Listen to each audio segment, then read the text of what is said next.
Good morning all of you and welcome back to online classes of Maharana Pratap. आज का हमारा chapter जो है वो हिस्ट्री का फर्स्ट चैप्टर है। स्वर्णिम भारत प्रारंभ से लगाकर 1206 ईस्वी तक की जो हिस्ट्री है यानी कि जो इतिहास है उसको हम आज के इस टॉपिक में पढ़ने वाले हैं।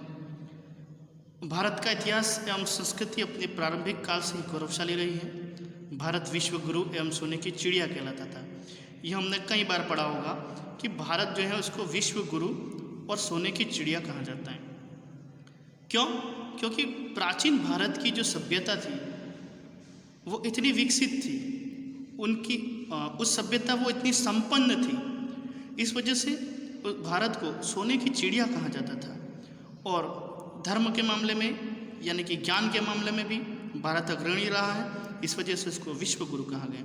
संपूर्ण विश्व को परिवार के रूप में मानना, वसुधैव कुटुंबकम की भावना, मतलब पूरा विश्व हमारा परिवार है तथा सभी के कल्याण व स्वास्थ्य की कामना करना, सर्वे भवन्तु सुखिनः सर्वे सन्तु निरामया, ये भारत की जो प्राचीन सभ्यता थी उसका आदर्श रहा है। जब इतिहासकारों ने या जब पुरातत्वविदों ने उत्खनन किया, उत्खनन का मतलब होता है खुदाई करना, तो उस उत्खनन में या खुदाई में जो अवशेष मिले हैं उस अवशेषों के आधार पर हम कह सकते हैं कि भारत का जो कल्चर यानी कि भारत की जो संस्कृति जो थी उसका असर भारत के बाहर समुद्र पार विदेशों में भी देखा जा सकता है। तो भारत से बाहर विदेशों में समुद्र पार जहाँ पर भारतीय सभ्यता या भारतीय प्रदेश थी उसको द्वीपांतर कहा गया है। शक्तिशाली जलयानों में यात्रा करके भारतीय, जलयान का मतलब जहाज, तो भारतीय लोग जहाज़ों से यात्रा करके ब्रह्मदेश, श्याम, Indonesia, Malaysia, Australia, Borneo, Philippines, Japan व कोरिया तक पहुँचे और वहाँ अपना राजनीतिक व सांस्कृतिक साम्राज्य स्थापित किया। मतलब भारतीय लोग जब इन विदेशों में गए तो वहाँ जाने के बाद में उन्होंने क्या किया, भारतीय संस्कृति, भारतीय धर्म या जब भारतीय परंपरा जो थी उनको वहाँ पर उन्होंने लोगों को समझाया या वहाँ के लोगों के ऊपर प्रभाव डाला। इस तरह से धीरे धीरे वहाँ के जो लोग जो थे, विदेशों के लोग, जैसे ब्रह्मदेश है, शाम है, Indonesia, Malaysia, Australia, Borneo, Philippines, Japan और कोरिया, वहाँ के लोगों को भारतीय परंपरा, भारतीय संस्कार, भारतीय संस्कृति, भारतीय राजनीति के बारे में लोगों को पता चला। प्राचीन भारत में हमारे बंदरगाह एवं नाविक शक्ति अत्यधिक विकसित थी।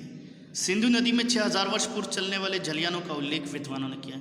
मतलब आज के जो विदेशी लोग जो जिस तरह के जहाज़ बनाते हैं या जिस तरह से उनकी तकनीक फेमस है, तो हमारे भारत के अंदर तो प्राचीन काल से ही तकनीक का इस्तेमाल किया जाता है। उसका उदाहरण हम देख सकते हैं कि आज से 6000 साल पहले भी सिंधु नदी जो थी उसमें बड़े बड़े जलयान जो थे यानी कि जहाज़ जो थे उसको चलाया जाता था। कई सारे बंदरगाह हमने सिंधु सरस्वती सिविलाइजेशन में हमने पढ़े हैं, कई सारे नाविकों के बारे में हमने अध्ययन किया। ये भारतीय लोग जल मार्ग और थल मार्ग दोनों से विश्व के अलग अलग देशों में पहुँचे, वहाँ के निवासियों को अपने धर्म और संस्कृति से परिचित कराया। जब भारतीय लोग वहाँ पर गए तो वहाँ के रहने वाले जो लोग थे उनको भारतीय संस्कृति, भारतीय धर्म से उन्होंने अवगत कराया। इन साहसी वीरों ने भारतीय दर्शन विज्ञान, ज्योतिष, स्थापत्य, युद्ध शास्त्र, नीतिशास्त्र, संगीत व अन्य वैदिक ग्रंथों को विश्व में प्रसार किया। मतलब हम कह सकते हैं कि भारतीय संस्कृति का एक तरह से उन्होंने विदेशों में प्रचार प्रसार किया। भारत की प्राचीन सभ्यताओं को हमें प्रारंभ से विकसित स्वरूप दिखाई देता है। तो भारत की संस्कृति या भारत की सभ्यता प्राचीन काल से ही विकसित थी और भारतीय लोगों ने उसको भारत से बाहर जब वो विदेशों में गए तो विदेशी लोगों को भी भारतीय संस्कार या भारतीय जो परंपरा या धर्म जो थे उससे उन्होंने प्रभावित। सभ्यता, वैदिक सभ्यता, रामायण एवं महाभारत कालीन सभ्यता एवं संस्कृति का काल भी भारत का स्वर्णिम काल रहा है। जैसे सबसे प्राचीन सभ्यता की बात करें भारत की तो सिंधु सरस्वती सभ्यता, फिर वैदिक सभ्यता, उसके बाद में रामायण काल, महाभारत काल। तो ये जो पूरा जो समय जो था वो भारतीय इतिहास का स्वर्णिम काल कहा जाता है। वेदों को विश्व ज्ञान कोश के रूप में जाना जाता है। सिंधु सरस्वती सभ्यता स्थापत्य की दृष्टि से सर्वोत्कृष्ट सभ्यता है। रामायण और महाभारत भारत के विभिन्न आदर्श एवं नीति ग्रंथों के रूप में प्रसिद्ध है। हमारा महाजनपद काल गणतंत्रात्मक एवं संवैधानिक व्यवस्था का आदर्श रहा है। उत्तर वैदिक काल में हमें विभिन्न जनपदों का अस्तित्व दिखाई देता है। इस काल तक पूर्वी उत्तर प्रदेश एवं पश्चिमी बिहार में लौह का व्यापक रूप से उपयोग किया जाने लगा। मतलब लोहे का जो आविष्कार जो हुआ है या लोहे की जो खोज की गई वह वैदिक काल में हुई थी। तो वैदिक काल के बाद में, उत्तर वैदिक काल का मतलब होता है वैदिक काल के बाद का समय। तो वैदिक काल के बाद उत्तर वैदिक काल में बिहार और उत्तर प्रदेश का जो भाग जो था वहाँ पर लोहे का इस्तेमाल बहुत ज़्यादा होने लगा।